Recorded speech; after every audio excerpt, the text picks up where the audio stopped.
목사님께서 하나 되셔야 합니다라는 제목으로 말씀 증거해 주시겠습니다.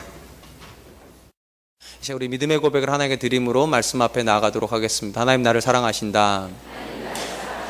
하나님 내 인생에 크고 비밀한 계획 가지고 계신다. 하나님 오늘도 나와 동행하셔서 그 계획 이루어 주신다. 아멘. 그렇게 될 줄로 믿습니다. 아멘. 성경이 우리에게 소개하는 하나님은 우리의 이해를 넘어서 계신 분이십니다. 그 단적인 증거로 하나님이 성부, 성자, 성령으로 계시지만 이 세 분은 세 분이시면서 한 분이시라고 하는 삼위일체 교리가 그러합니다. 역사의 이래로 이 삼위일체 교리를 사람들에게 잘 설명하기 위하여서 다양한 해석들이 있었습니다. 그런데 그 어떤 해석도 성경적이라 부르기는 어렵습니다. 그도 그럴 것이 삼위일체 개념은 우리 인간의 존재 방식하고 전혀 다른 방식이고 사람의 머리로선 도무지 이해할 수 없는 그런 개념이기 때문입니다. 그럼에도 불구하고 삼위일체가 가지고 있는 분명한 메시지가 있습니다. 하나님은 연합을 기뻐하시는 분이라는 사실입니다. 하나님은 사람을 창조하시되 그냥 창조하지 않으시고 사람과 연합하기 위하여서 하나님의 형상대로 창조하셨습니다. 또한 남자와 여자를 만드실 때 그냥 만드시 않으시고 두 존재가 연합할 걸 기대하심으로 만드셨습니다. 그리고 이렇게 말씀하십니다. 창세기 2장 24절 이러므로 남자가 부모를 떠나 그의 아내와 합하여 둘이 한 몸을 이룰지로다. 저는 개인적으로 하나님께서 삼위일체의 이 놀라운 연합의 비밀을 사람으로 하여금 맛볼 수 있도록 하기 위해서 만든 장치가 결혼의 장치라고 저는 그렇게 생각을 합니다. 아무리 생각해 보아도 분명히 남자와 여자는 각각의 객체로 존재하는 이들입니다. 그런데 결혼이라고 하는 비밀 속에서 남자와 여자가 하나 되는 비밀을 경험합니다. 이것이 제가 볼 때 삼위일체의 한 단면을 경험케 하는 놀라운 신비라 그렇게 생각을 합니다.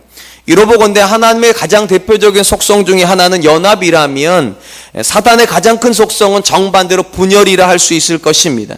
사탄은 인류를 죄 가운데 유혹함으로 하나님과 연합되어 있는 인류를 하나님과 원수되게 하였습니다. 또한 죄 가운데 들어간 남자와 여자는 더 이상 연합하지를 못하고 서로를 원망하는 존재가 되었습니다. 심지어 한 어머니 한 아버지 밑에서 태어났던 가인은 자기 동생 아벨을 죽이는 극단적인 선택까지 하게 됩니다. 바로 이렇게 분열 속에서 신음하고 있는 인류를 하나님께 불쌍히 여기셔서 다시 한번 연합하게 하도록 하나님께서 이 땅에 보내신 분이 예수 그리스도이십니다. 우리는 예수 그리스도를 통해서 구원을 경험을 하고 이 구원의 가장 중요한 그림이 연합의 그림입니다. 우리는 다시 하나님과 아버지와 아들의 관계로 연합을 합니다. 그리고 여기까지가 구원이 아니라 한 발짝 더 나아갑니다. 우리 옆에 있는 사람과 믿음 안에서 연합하는 경험을 하게 됩니다. 이 사실을 가장 잘 보여주는 것이 예수님의 기도문입니다. 요한복음 17장 21절 아버지여 아버지께서 내 안에 내가 아버지 안에 있는 것 같이 그들도 다 하나가 되어 우리 안에 있게 하사 세상으로 아버지께서 나를 보내신 것을 믿게 하옵소서. 예수님은 자기 안에 하나님이 계시고 하나님 안에 내가 있으므로 그분이 하나님의 아들이심을 선포하신 다음에 그 아들의 권세를 가지고 기도하실 때 뭐라고 말하는가? 저들도 우리처럼 하나 되게 하여 주시옵소서. 그런 관점에서 놓고 보면 예수님 안에 있다는 것의 가장 중요한 개념은 우리도 예수님처럼 하나 되는 것입니다. 하나님과 하나 되는 것이고 성도와 하나 되는 것입니다. 특별히 이 예수님이 하나 되게 해달라고 하는 기도문 속에는 우리가 두 가지 사실을 명심해야 될 거라 생각합니다. 첫 번째는 세상에는 그런 연합이 없다는 것입니다. 예수님께 분명히 말씀하세요.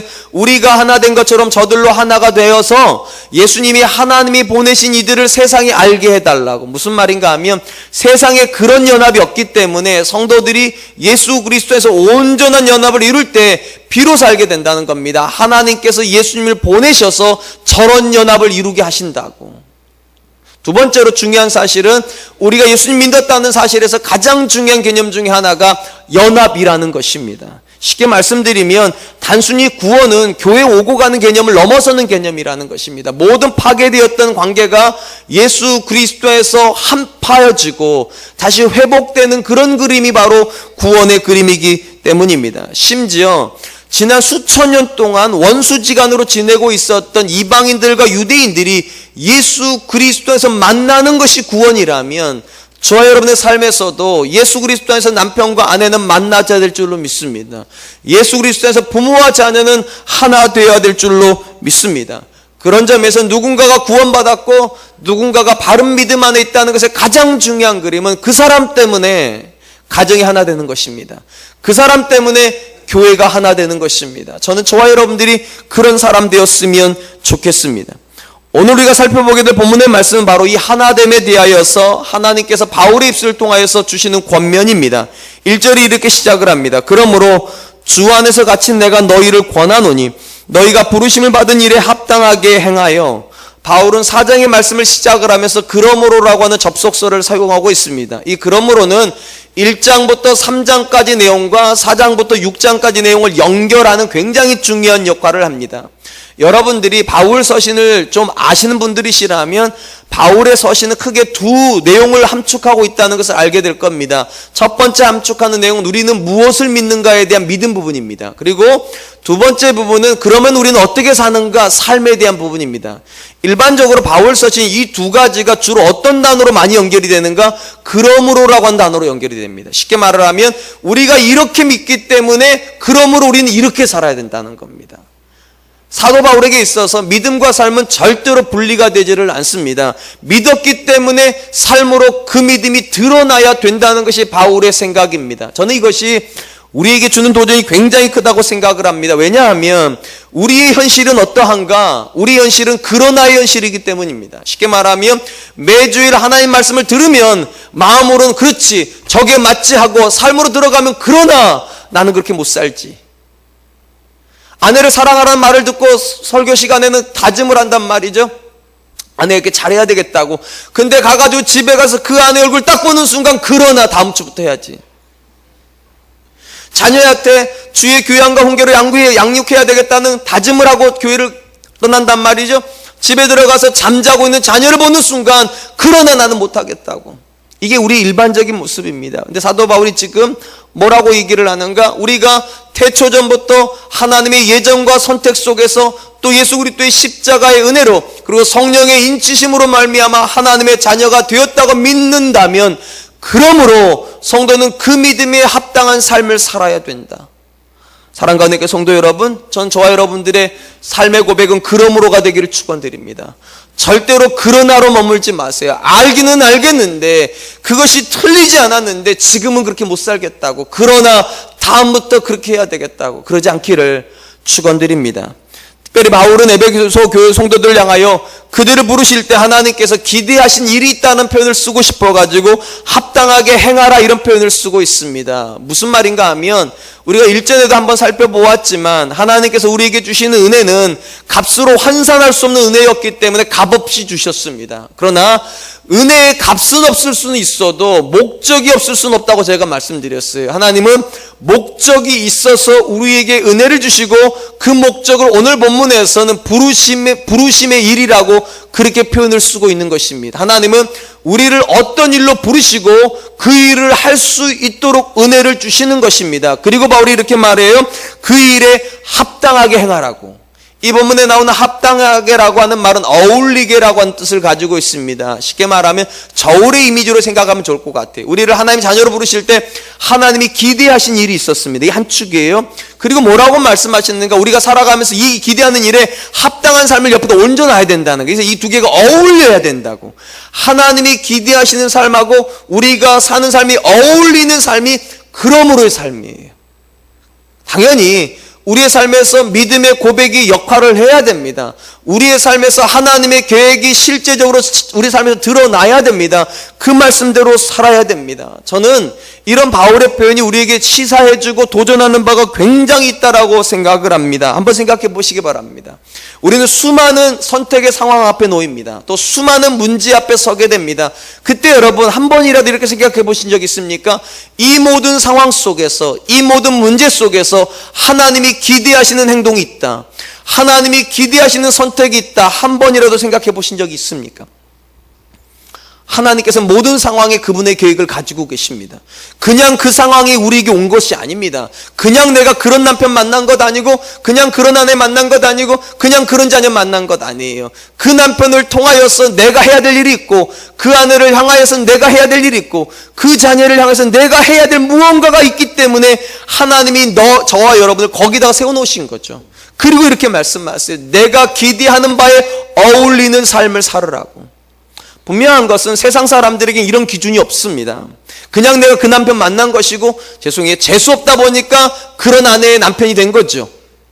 이게 일반적인 세상 사람들의 생각입니다. 그러니까 대충 삽니다. 왜냐하면 기준이 없으니까. 그러나 저와 여러분들에겐 기준이 있습니다. 하나님이 기대하시는 삶이 기준입니다.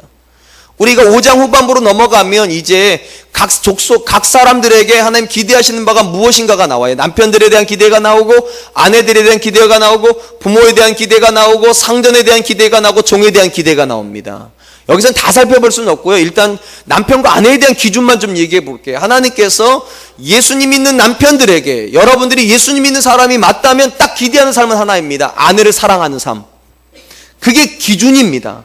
여러분들이 예수님 믿는 아내가 되는 순간 여러분들에게 기대하시는 삶은 딱 하나입니다. 남편을 존중하는 삶. 이 두 가지가 기준이고, 여러분들이 거기다가 이제 반응을 하시는 거예요. 여러분이 남편이시라면 여러분의 매일의 삶을 통하여서 내가 아내를 사랑하는 삶으로 하나님께 반응하는 것입니다.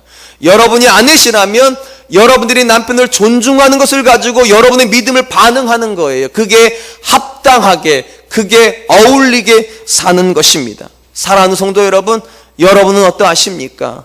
여러분의 아내를 사랑하는 남편으로 이 땅을 살아가고 계십니까? 여러분의 남편을 존중하는 아내로 이 땅을 살아가고 계십니까? 그것이 기준입니다. 전 저와 여러분들이 소견에 오른 대로 부부생활 안 했으면 좋겠어요. 소견에 오른 대로 그냥 자녀 키우지 않았으면 좋겠어요. 기준이 있다니까요.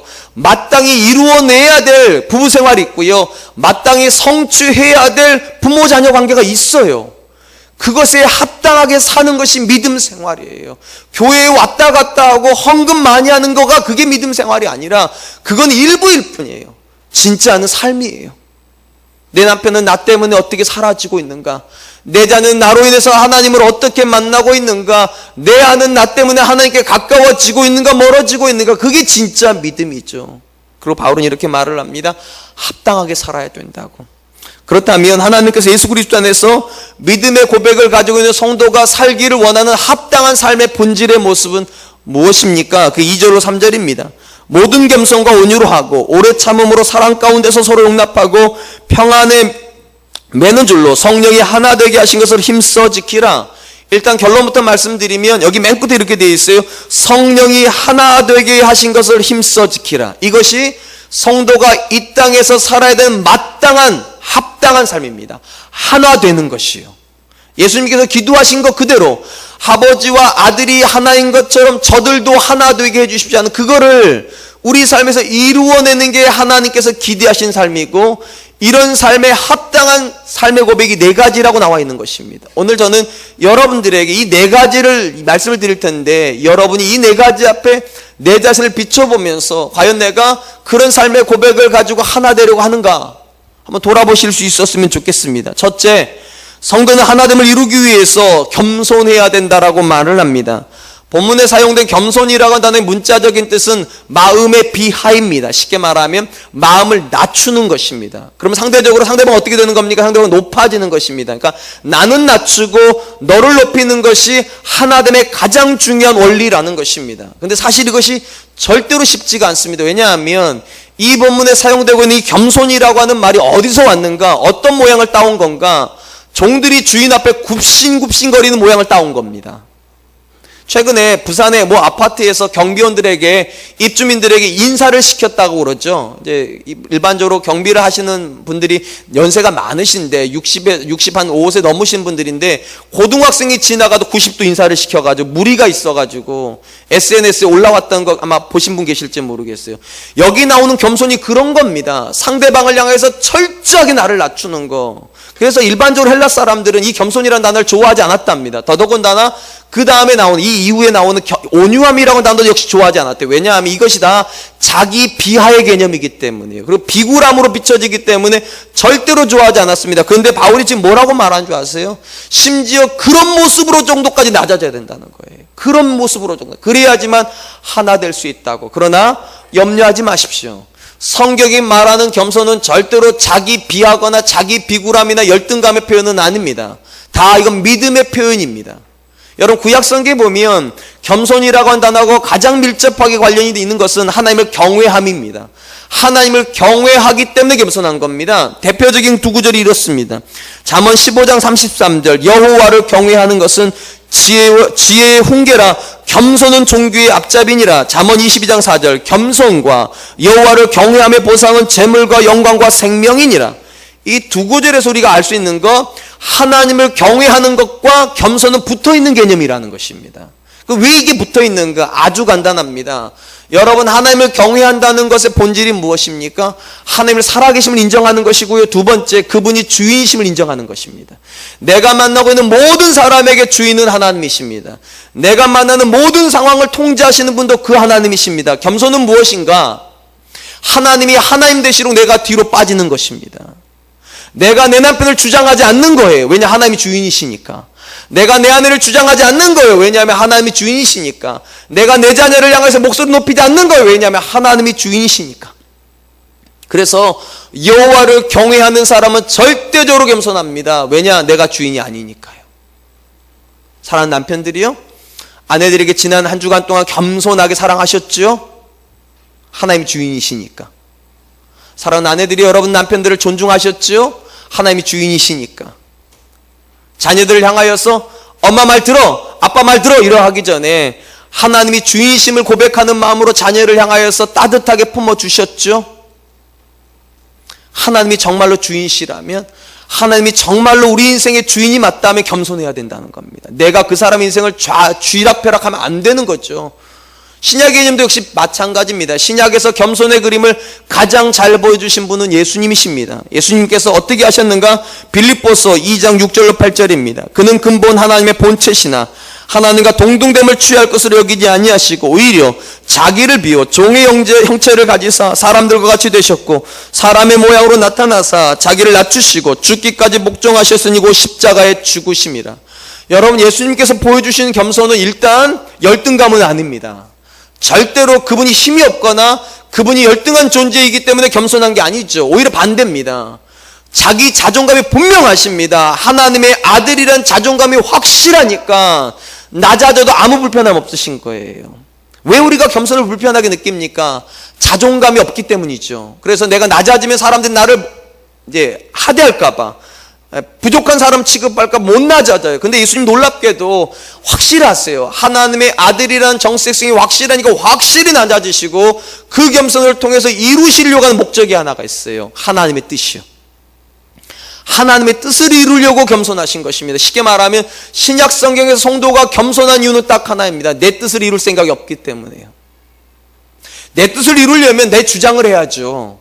내 뜻이 아니라 하나님의 뜻을 이루려고 하니까 겸손한 거예요. 내 남편 안에서 하나님 뜻을 이루게 하기 위해서 남편을 존중하는 거예요. 내 아내 안에서 하나님의 영광이 드러나게 하려고 아내를 사랑하는 거예요. 이러보건대 신구약 성경이 가지고 있는 겸손의 그림은 하나입니다.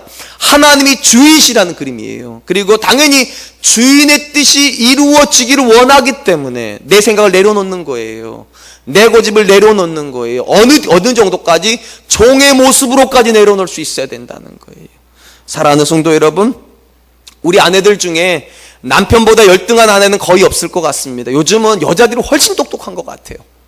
배우기도 많이 배우셨고 더더군다나 40을 넘어가면 여자들이 힘도 더 세지시는 것 같아요. 그러니까 배우기도 많이 배우셨고 힘도 더 세니까 남편들의 말에 귀 죽을 필요 없을 것 같아요. 그럼에도 불구하고 왜 남편들을 향해서 아내들이 고개를 숙여야 됩니까? 하나님이 주인이시니까요. 하나님 뜻이 이루어져야 되겠으니까요. 여러분 생각에는 남편이 참 잘못하는 것 같고 남편이 참 못나 보여도 그럼에도 불구하고 그 남편 안에서 하나님이 영광 받으시기를 원하신다면 아내들이 낮추십시오. 그럼 그런 아내랑 남편은 하나 될 줄로 믿습니다. 우리 남편들 관점에서 보면 아내들은 집에서 노는 사람처럼 비춰지는 게 사실입니다. 죄송해요 이렇게 말해가지고 현상을 말씀드리는 거예요. 경제적인 활동을 하지도 않으시는데 나가서 커피는 참 잘 드신단 말이죠. 죄송해요 이렇게 말해요. 저도 많이 먹긴 하지만 좋은 음식점은 남편들은 거의 못 가고 아내들만 간단 말이에요. 남편 입장에 보면 집에서 노는 사람 돈만 쓴단 말이에요. 이런 생각을 하면 절대로 하는 뜻은 안 이루어집니다. 어떤 생각을 해야 하는 뜻이 이루어집니까? 얼마나 힘들면, 얼마나 자기가 일하는 것에 자기 정체를 확인을 못하면 사람이라도 만나서 위로받고 싶어서 그러는 거잖아요. 그러니까 이렇게 말해줘야 되지. 참 힘들겠다고. 아무도 알아주지 않는 가정일 아니라 얼마나 힘드냐고. 친구 많이 만나라고. 당신이 있어서 우리 가정 이만큼 돌아가는 거라고. 그러면 그런 남편과 아내는 하나 됩니다. 중요한 건 이거예요. 나를 주장하고 내 생각을 고집하는 그곳 어디에도 하나됨은 이루어지지 않습니다. 어떤 존재에게만 하나됨이 이루어집니까? 하나님이 주인이시라는 고백 속에서 그 말씀에 순종하려고 아내를 사랑하는 남편과 아내는 화목합니다. 그리고 남편을 존중하려고 하는 그 아내와 남편은 하나 됩니다. 저는 우리 사랑과 은혜 교회가 낮아질 수 있기를 축원드립니다. 하나님이 주인이시기 때문에, 그분의 뜻이 이루어지기를 원하기 때문에. 두 번째로 하나됨을 이루기 위해서 요청되는 것은 온유함입니다. 우리 일반적으로 온유함을 부드러움이라고들 많이들 생각을 합니다. 예, 맞습니다. 부드러움입니다. 그런데 이 본문에 사용되고 있는 온유함은 단순히 부드러움은 아닙니다. 그렇게 번역하기는 조금 아쉬운 단어예요. 오히려 이렇게 번역을 해야 됩니다. 훈련된 부드러움, 연단된 부드러움. 무슨 말인가 하면 이 단어가 원래 헬라어가 이런 단어입니다. 프라우테스란 단어입니다. 이 프라우테스란 단어는 말에게 쓰여졌던 단어라고 그럽니다. 여러분 잘 아시는 대로 말은 본래부터 가축은 아니었습니다. 원래 야생말들이요. 야생에서 들판에서 막 뛰어다니던 말들을 사람이 포획을 해가지고 길을 들이죠. 훈련을 시켜가지고 전쟁하는 군마로도 쓰고 노동을 할 수 있도록 쓰는 마차를 끌게 하거나 또는 농경을 할 때 쓰는 그런 말로 길들인 겁니다. 그럴 때 쓰는 단어가 이 온유함이란 단어예요. 본래는 뛰노는 존재인데 절대로 순복하지 않는 존재인데 주인에 의해서 길들여져 가지고 마치 태생적으로 온유했던 것처럼, 태생적으로 주인에게 순종하는 것처럼 그렇게 비춰질 때 온유하다 그렇게 말한다는 것입니다. 우리 중에는요 태생적으로 온유한 사람들이 있습니다. 누구랑 싸우는 거 싫어하고 다른 사람에게 자기를 잘 맞춰주는 사람이 있어요. 저희 집으로 보면 제 아내 같은 사람입니다. 또 누군가는 태생적으로 부드러운 것보다는 강한 사람이 있습니다. 저희 집으로 말하면 저 같은 사람입니다. 근데 성경이 이렇게 말하지 않는다는 거죠. 야 정원준, 너 원래 태생적으로 강하니까 너 부드럽지 않아도 돼. 아니라는 거예요. 태생적인 부드러움을 요구하는 게 아니라니까요. 훈련된 부드러움이에요. 여러분들이 태어나기를 정말 성질을 고약하게 태어났어도 여러분들이 그리스도인이 되셨다면 부드러워져야 된다는 거예요. 온유해져야 된다는 거예요. 그래야 뭐가 이루어진다고요? 하나됨이 이루어진다고요. 이렇게 훈련된 부드러움을 가장 잘 보여주는 사람이 한 사람이 있어요. 성경에요. 모세라고 하는 사람입니다. 이 사람은 태생적으로는 굉장히 다혈질이었던 듯 싶습니다. 이 사람이 공식적으로 이스라엘 역사에 데뷔를 하죠. 40세에. 나오자마자 어떤 일을 합니까? 애굽 사람을 쳐서 죽입니다. 참 신기한 건 한 방에 쳐서 죽였어요. 물론 힘이 워낙 좋았을 수도 있는데 여러분 일반적으로 누군가를 한 방에 때렸는데 죽을 때는 왜 그렇게 죽습니까? 살기가 느껴질 때 그런다고 그러잖아요. 살기가. 이 안에 분노가 있어가지고 참다 못해 한 방 때렸는데 죽는 거예요. 쉽게 말하면 모세 안에는요 혈기가 너무 넘쳤고 분노가 너무 넘치는 상태에 있었던 사람입니다. 근데 이 사람이 하나님의 인도함 속에서 광야로 나갑니다. 그리고 하나님과 동행하는 시간이 깊어집니다. 그러자 그가 완전히 다른 사람으로 변화됩니다. 성경은 변화된 모세의 모습을 이렇게 기록을 합니다. 민수기 12장 3절, 이 사람 모세는 온유함이 지면의 모든 사람보다 더하더라. 지면의 모든 사람보다 온유함이다. 무슨 말입니까? 태생적으로 온유했던 사람보다 모세가 더 온유해졌더라는 거예요. 더 온유해졌대요. 훈련된 온유함이 태생적인 온유함보다 더 뛰어나다라고 표현을 합니다. 여러분 이 말이 얼마나 의미 있는 말인가는요, 민수기 12장 3절 전후를 좀 살펴볼 필요가 있습니다. 12장 전에 11장이 있었습니다. 11장에 어떤 사건이 있었는가? 이스라엘 사람들이 광야길을 걸어가느라 화가 나버렸습니다. 매일같이 가도 끝이 없는 길, 광야가 그런 거 아닙니까? 다 모래고 모래먼지밖에 없는 그런 땅을 걷다 보니까 화딱지가 났어요. 불평을 시작을 합니다. 그러다가 어디까지 번지기 시작했는가? 고기 먹고 싶다고. 광야에 있는 동안에 맨날 만나밖에 못 먹었으니까 고기 먹고 싶다고 막 불평을 합니다. 그 불평이 누구를 향한 불평일 것 같습니까?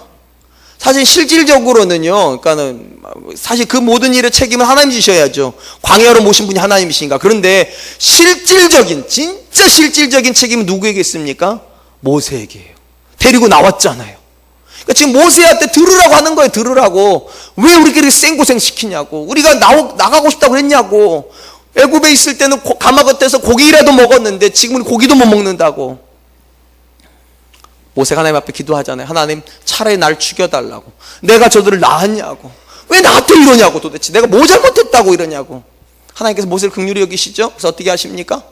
메추라기 보내주세요. 이렇게 해서 11장 문제가 해결이 됐어요. 제가 볼 때 광야의 이스라엘은요, 사춘기 아들들 같아요. 저희 집 아들들도요, 엄마만 보면 화냅니다. 그러다가 언제 딱 끝이나 먹을 거 주면 먹여주니까 싹 없어져요. 얘네들이 아니라 이스라엘이 그랬어요. 이제 11장이 끝났어요. 12장에 들어옵니다. 어떤 일이 벌어집니까? 모세가 구스 여자랑 결혼을 합니다. 그때 형 아론하고 누나 있던 미리암이 길길이 날 때입니다. 영적인 두주자가 그럴 수 있냐고. 그리고 나오는 말이 이 말이에요. 모세는 온유함이 지면의 모든 사람보다 예전에 승하다라고 돼 있어요. 더하다고. 쉽게 말해 이런 거, 예전에 모세였으면 다 죽었다는 거. 예전에 모세였으면요. 예전에 모세였으면 거기 광야에서 다 죽었어요. 예전에 모세였으면 아론도 죽었고 미리암도 죽었는데, 놀라운 것은 그렇게 모세를 공격하는데도 모세가 하나님 앞에 가더라는 거예요. 하나님, 내가 도대체 뭘 잘못했냐고. 온유함이죠. 훈련된 온유함이죠. 사랑하는 성도 여러분, 하나님과 동행하면 사람은 변해야 될 줄로 믿습니다. 제가 제일 싫어하는 말 중에 이런 거예요. 경상도 남자 어쩌라고요. 경상도 남자들이 세 마디 한다고 그러더라고요. 밥 묻나? 아들은 자자. 이거 왜 안 한다는 거예요? 살아가는 경상도 남자 여러분, 제가 여러분 정죄하는 거 아니에요. 경상도 남자도 예수님 만나야 될 줄로 믿습니다. 경상도 남자도 변화돼야 될 줄로 믿습니다. 부드러워져야 돼요. 아내가 밥 해주면 고맙다고 말씀하시고, 아내가 사랑스러우면 사랑하다고 말하고, 자녀가 귀여우면 안아주시고. 뭐 그렇게 대단하다고 경상도를 그렇게 끝까지 붙잡고 계십니까? 뭐 그렇게 대단하다고 전라도 여자분들 그렇게 강하게 사십니까? 그럴 필요 없어요. 하나님께 우리에게 요구하시는 그 훈련이요. 살아온 그 모습 그대로 살지 마시고, 변화된 모습을 가지고 남편은 아내를 만나고, 새로워진 모습을 가지고 아내는 남편을 만나고, 부모는 자녀를 만날 때 거기서 하나됨이 이루어질 줄로 믿습니다. 저는 정말 우리 가정 안에서요, 온유함이 승했으면 좋겠어요. 남편들도 부드러워졌으면 좋겠고, 아내들도 부드러워졌으면 좋겠어요. 그래서 정말 꿀이 뚝뚝 떨어지는 것처럼 서로를 바라보는 것 속에서, 서로에게 하는 말 속에서 정말 사랑이 넘쳐날 수 있었으면 좋겠습니다. 파스칼이라고 하는 사람이 이런 말을 했습니다. 습관은 제2의 천성으로 제1의 천성을 파괴한다.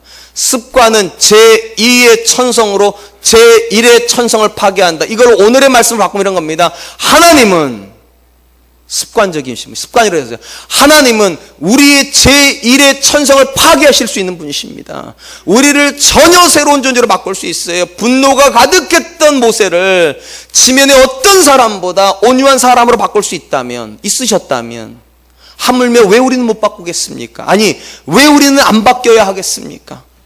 그러므로 사랑하는 남편 여러분, 온유하지 못하시다면 온유해지십시오. 자상하지 못하시다면 자상해지십시오.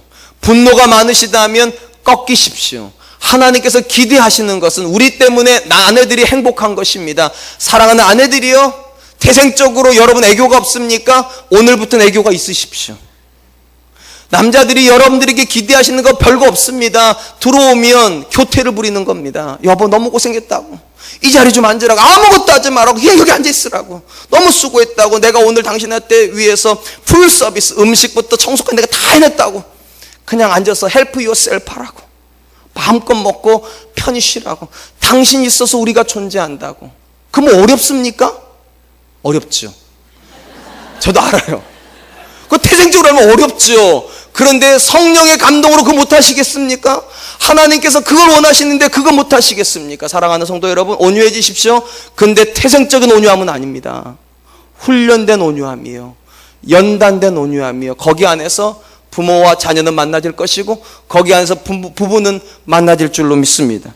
세 번째로 하나됨을 이루기 위해서 요구되는 것은 오래 참음입니다. 이 오래 참음이라고 한 단어는 두 단어가 합성이 돼서 만들어진 단어입니다. 한 단어는 길다 또는 먼 거리라는 뜻을 가지고 있고, 또 한 단어는 분노한다는 단어입니다. 그러니까 두 단어 합쳐지면 어떻게 됩니까? 분노하는 것로부터 멀리 떨어져 있는 게 오래 참음입니다. 그러니까 절대로 이런 건 오래 참음이 아니에요. 가슴에다가 화를 막 근데 그걸 짓누르고 끝까지 누르면서 여보 사랑한다 막 이러는 게 그거 오래 참음 아니에요. 분노로부터 떨어져 있는 게 오래 참음이에요. 문자적으로는 쉽게 말하면 자녀가 여러분 앞에서 정말 여러분이 원하지 않는 모습을 합니까? 그 자녀를 계속 보면서 참는 게 오래 참음이 아니라고요. 그 자녀를 놔두고 떨어져서 내 방으로 들어와서 그 자녀를 위해서 기도하는 게 오래 참는 거예요. 그 자녀 계속 보고 있으면 화딱지 안 나겠어요? 그거요? 날 수밖에 없어요. 근데 우리 참 이상하게 계속 보면서 참으려고 그래요. 그게 아니라고요.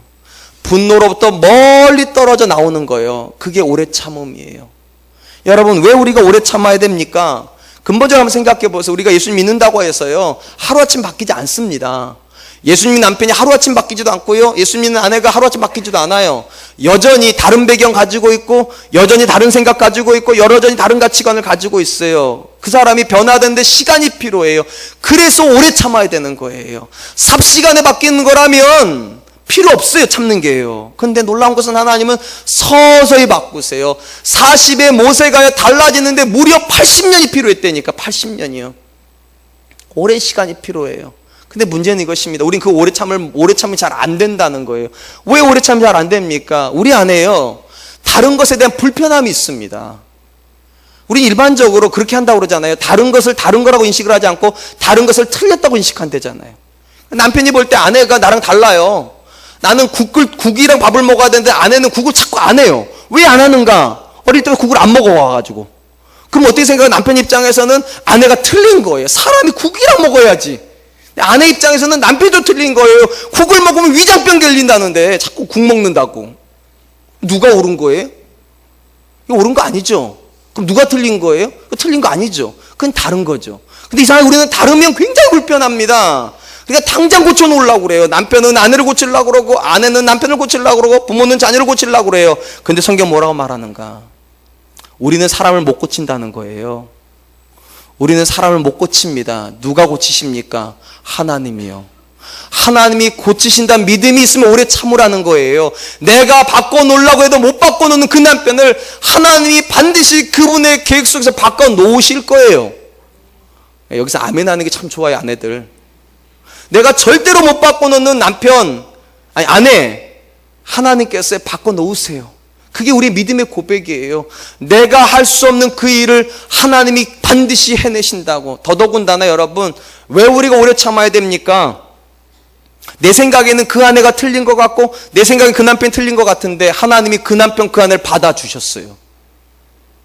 이게 무슨 말인가 하면 나한테는 불편한데요, 하나님께는 하나도 안 불편하다는 거예요. 그 남편이요, 그 아내가요, 그 자녀가요. 내가 불편한 거예요. 하나님은 안 불편하시대요. 그럼 어떻게 해야 됩니까? 내가 맞춰야죠. 그리고 하나님 왜 안 불편한 줄 아세요? 하나님이 일하실 거니까요.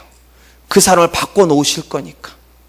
우리 믿습니다. 지금은 남편과 아내가 좀 다릅니다. 그런데 믿음 안에 들어와 있는 남편은 예수님 닮아갈 겁니다. 믿음 안에 있는 아내는 예수님 닮아갈 겁니다. 어느 날 보면 두 사람이 깜짝 놀랄 거예요. 둘 다 예수님 닮아 있을 테니까. 다름으로 출발했는데 마지막 지점에 갔으니까 같음으로 끝나는 거예요. 예수님 안에서 사람은 바뀔 거니까. 그러므로 사랑하는 우리 성도 여러분, 기대감을 포기하지 마세요. 하나님이 여러분 남편을 바꾸실 거라는 기대감 포기하지 마시고, 아내를 바꿀 거라고 하는 기대감 포기하지 마시고, 자녀를 새롭게 하실 거라는 기대감 포기하지 마시고 오래 참으세요. 그리고 하나님 앞에서 기도하세요. 저는 믿습니다. 반드시 하나님이 하나 되게 해 주실 것입니다. 마지막으로 하나됨을 이루기 위해서 요구되는 것은 서로 용납하는 것입니다. 이 용납하다는 말의 문자적인 뜻은 용서하다 또는 견디다라는 것입니다. 그러니까 바로 앞에 나오는 오래 참음이랑 이 용납은 서로 연결이 되어 있습니다. 근데 관점이 약간 다릅니다. 자, 일단 보세요. 용납이라고 하는 개념은 어떤 게 들어가 있는가? 자, 내가 남편 입장에서 아내가 불편해요. 그럼 일반적으로 어떻게 생각한다고요? 아내가 틀렸다고 생각한다고요. 근데 한번 잘 생각해 보세요. 남편이 그 정도 불편하면 아내는 안 불편할까요? 대답 좀 해보세요. 남편이 그 정도 아내 때문에 힘들다고 그러면 아내는 남편 때문에 안 힘들까요? 남편은 힘들어 죽겠는데 아내는 막 행복할까요? 그럴 일은 없어요. 최근에 제가 제 아내한테 참 은혜를 많이 받은 말이 하나가 있습니다. 탄천을 걷는데 왜 그런 얘기는 잘 모르겠는데 갑자기 이런 얘기를 해요. 여보, 당신도 참 고생이 많아서 그러더라고요. 무슨 말인가 들어봤더니만 제 아내랑 제가 올해 19년째 살고 있는데요. 제 아내가 늘 했던 말이 이거였어요. 난 당신이라서 너무 힘들었다고. 왜 그러냐면 제가 좀 꽤 강하단 말이죠. 제 아내는 굉장히 유한 사람이에요. 그러니까 강한 사람이라고 사는 유한 사람이 얼마나 힘들었겠어요. 그러니까 저는 그 말 동의해요. 저 때문에 힘들었다고. 저는 그거에 대해서 부정 안 합니다. 저는 일반적으로 저는 그거 공정해요. 근데 갑자기 그날따라 뭐라고 그러는가 하면 당신도 나랑 사니라고 얼마나 힘들었냐고 그래요. 이게 갑자기 이상한 소리를 하니까 제가 사람이 갑자기 이상한 소리 하면 근대잖아요. 그러니까 제가 왜 그러냐고 도대체 하던 대로 하라고 그랬더니만 뭐라고 그러냐면 이렇게 말해요. 자기가 생각을 해봤다는 거예요. 나는 정말 힘들었는데 내 남편은 안 힘들었을까? 생각해보니까 자기 남편도 힘들었겠다는 거. 왜냐하면 자기가 좀 더 딱딱 부러지고 좀 분명하게 뭔가 일 처리를 하고 또 빨리 처리를 했으면 제가 이렇게 강하지 않았을 거라는 거예요. 근데 애 문제도 자기가 너무 유하게 대처하니까 제가 와가지고 강하게 해야 됐던 것이고, 어떤 문제도 자기가 좀 주도적으로 했으면 좋을 텐데 그걸 안 하니까 제가 자꾸 주도적으로 하고 너는 왜 그것도 못하냐고 이렇게 했다는 거예요. 그러니까 자기가 보니까 자기가 조금 더 주도적이었으면 당신이 그 정도까지 강해지지 않았어도 됐는데 자기가 너무 착하다 보니까, 여러분 착한 것도 병이에요. 제가 그 얘기 듣고 나니까 갑자기 은혜가 받는 거예요. 제가요. 그렇구나, 나도 힘들었는데 맨날 내 아내가 나 때문에 힘들다고 해서 나는 그거 다 죽이고 살았거든요. 나만 나쁜 놈인 줄 알고. 근데 우리 집에 나쁜 여자도 한 명 있더라고요. 너무 착한 게 나쁜 거예요. 여러분, 이게 서로 용납하는 거예요. 이 세상 어디에도요 완벽한 사람은 없어요. 여러분, 심지어 완벽하게 착한 것도 나쁜 거예요, 때로는요. 왜냐? 여러분이 너무 착하니까 악역을 남편이 해야 되거든요. 그럼 누가 그 남편을 그 나쁘게 만든 거예요? 죄송해요, 이렇게 말해가지고. 여기 나오는 서로 용납이라는 말이 그런 개념이에요. 누구 한 사람만 잘못됐으면 네가 맞추라 이럴 텐데, 서로 용납하라는 말이 뭔 말입니까? 우리 중에는요 완벽한 사람은 없다는 거예요. 서로가 서로에게 다 부족한 사람이고 서로가 서로를 해서 견뎌줘야 되는 존재라는 거예요. 그게 인정이 돼야 다가올 수 있어요. 그게 인정이 돼야 상대방이 불쌍하게 느껴져요. 당신도 나랑 사니랑 얼마나 힘들었냐고. 나만 힘든 게 아니라니까요. 아내들이요, 명심하세요. 여러분만 힘든 게 아니에요. 여러분이랑 사는 남편들도 굉장히 힘들어요. 또 그거 아세요? 여러분 같은 남편이랑 살아보고 싶은 여자들이 세상에 진짜로 많아요. 그렇지 않아요? 내 눈에만 모자란 남편이지 다른 여자 눈에는 괜찮을 수도 있어요. 심지어 내 눈에만 못나 보이는 여자이지 다른 남자 눈에는 너무 멋있는 여자일 수도 있어요. 그러니까 여러분, 내가 정답인 것처럼 하지 말라는 거. 하나님은 뭐라고 말씀하시는 거? 오래만 참지 말고 나를 한 번만 돌아보라는 거예요. 내가 그렇게 잘났냐는 거예요. 내가 그렇게 당당하냐는 거예요. 아니라는 거죠. 우리는 다 부족한 사람이라고. 그러니까 오늘 집에 가서 꼭 그런 말 한마디 해주세요. 당신도 참 힘들었겠다고. 나 같은 여자랑 사니라 얼마나 힘들었냐. 그럼 남편분이 깜짝 놀래요. 죽을 때 가까운 줄 알고. 근데 여러분, 한 번만, 그 다음에 이렇게 말해. 내가 교회에서 목사님 설교 듣다 보니까 내가 참 못난 여자였다는 걸 느꼈다고. 그러면 그 남편이 뭐라고 그랬습니까? 교회 자주 가라고 그러죠. 참 그 목사 설교 잘한다고 그러죠. 여러분, 집에 가서 아들한테, 딸한테 한번 말해보세요. 참 너 고생 많았다고. 엄마가 네 마음 이해 못해주고 지금까지 그렇게 한 거 참 미안하게 생각한다고. 오늘 말씀 듣다 보니까 너의 모습이 보여지는 게 아니라 내 모습이 보여서 너무 힘들었다고, 미안하다고, 엄마가 앞으로 내 자신을 좀 고쳐보려고 하겠다. 그럼 그 자녀 뭐라고 그랬습니까? 엄마 교회 자주 가 그러더라고. 그런 거 아니겠어요? 사랑하는 성도 여러분, 오늘 보면 뭐라고 말합니까? 서로 용납하라 하는데 어떻게 하라고요? 사랑 가운데 서로 용납하라. 이게 중요한 말입니다. 이 사랑 가운데라는 말이 중요해요. 왜? 뭐냐? 네가 먼저 하라는 거예요. 네가 먼저요. 사랑은 먼저 하는 거예요. 여러분, 한번 들어보실래요? 자, 남편하고 아내가 있는데 누가 누구한테 겸손하게 자기를 낮추고 오래 참고 또 온유함으로 또 용납을 먼저 할까요? 더 사랑하는 사람이요. 그 사람이 더 믿음 있는 사람이에요. 그리고요, 사랑하는 성도 여러분, 여러분이 정말로 더 믿음 있는 사람이고 여러분이 정말로 사랑하는 사람이라면 먼저 낮추세요. 그렇게 말하세요. 나랑 살아서 얼마나 힘드냐고. 내가 조금 더 열심히 해보겠다고. 내가 조금 더 변화되어 보겠다고. 그런 남편을 만나는 아내는 행복합니다. 그런 아내를 만나는 남편은 행복합니다. 그런 부모를 만나는 자녀는 행복합니다. 저는 우리 사랑과 은혜교회 성도님들이 그럴 수 있었으면 좋겠습니다. 오늘 말씀을 마치도록 합니다. 하나님께서 저와 여러분들을 하나님의 자녀로 삼으신 것은 분명 천국에 대한 소망을 주시기 위함일 것입니다. 그러나 명심하세요. 이 땅에서 우리에게 기대하시는 일이 있습니다. 그게 부르심을 받은 일입니다. 그리고 그 부르심을 받은 일을 하나로 축약을 하면 딱 하나예요. 하나 되는 것이에요. 예수님 때문에 부부가 하나 되는 모습을 하나님 보고 싶어 하시고요. 예수님 때문에 부모와 자녀가 하나 되는 모습 보고 싶어 하시고요. 예수님 때문에 교회 안에 있는 성도들이 하나 되는 모습을 주님이 보고 싶어 하십니다. 그래서 우리에게 은혜를 베풀어 주셨어요. 그리고 이 일을 이루기 위해서 네 가지를 요구하세요. 하나님이 겸손이요. 하나님 뜻이 이루어지기 위해서 나를 낮추라는 거죠. 두 번째, 온유함이요. 성품적 온유함을 말하는 게 아니에요. 하나님이 우리 안에서 빚어주신 온유함이요. 세 번째, 오래 참음이요. 하나님께서 일하실 것을 신뢰하기 때문에 그 사람을 내가 뭐 어떻게 만들려고 하는 게 아니라 하나님이 만들어주실 걸 기대함으로. 네 번째, 서로 용납함이요. 내가 나를 먼저 돌아보는 거예요. 내가 그 사람 앞에 부족한 사람이니까, 내가 내 자녀에게 부족한 사람이니까, 이 마음만 있으면 멀어졌던 남편과 아내 관계도 가까워질 것입니다. 같이 힘들어하는 부모 자녀도 같은 자리에 있는 게 어려워지지 않을 것입니다. 그리고 성도 간에도 반드시 하나됨이 이루어질 줄로 믿습니다. 이 은혜가 있는 한 주간 되시기를 주님의 이름으로 축원드리겠습니다. 이 시간 우리 하나님께 찬양으로 나갈 텐데요, 주 안에 우린 하나라고 하는 찬양입니다. 원래 제목은 기대라는 제목입니다. 하나님이 우리에게 뭘 기대하시는가? 하나됨을 기대하신다는 것입니다. 이 찬양 부르면서 하나님, 내가 하나님의 하나됨의 통로가 되게 하여 주시옵소서. 나 때문에 내 남편이, 나 때문에 내 자녀들이, 나 때문에 성도들이 하나님께 가까이 가고 내가 그렇게 그들과 하나 되게 하여 주시옵소서. 그러니까 찬양하도록 하겠습니다. 주 안에 우린 하나, 주 안에 우린 하나, 모습은 달라도 예수님 한 분만 바라네.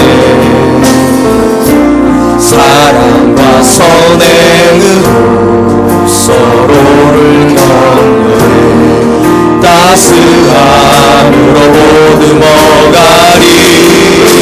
주님 우리 안에 함께 하시니 형제자매의 기쁨과 슬픔 느끼네.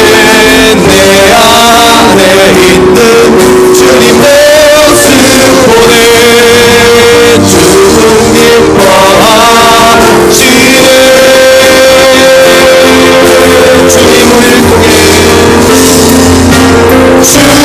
주님을 통해 계획하시니 부족한 입술로 찬양하게 하시니 주님을 통해 계획하시니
사랑하는 성도 여러분, 지난 한 주간 여러분을 통하여서 하나님은 어떤 일을 하셨습니까? 하나님이 여러분을 통해서 하고 싶어 하신 일은 하나입니다. 하나 되는 것입니다. 여러분 때문에 남편과 아내가 하나 되는 것이고, 여러분 때문에 부모와 자녀가 하나가 되는 것이고, 여러분 때문에 교회가 하나 되는 것입니다. 혹시 우리가 그런 삶을 살지 못하였다면 왜 그런 삶을 살지 못하였겠습니까? 오늘 하나님께서 우리에게 주시는 4가지 말씀이 있습니다. 우리가 겸손했습니까? 우리가 온유했습니까? 우리가 오래 참았습니까?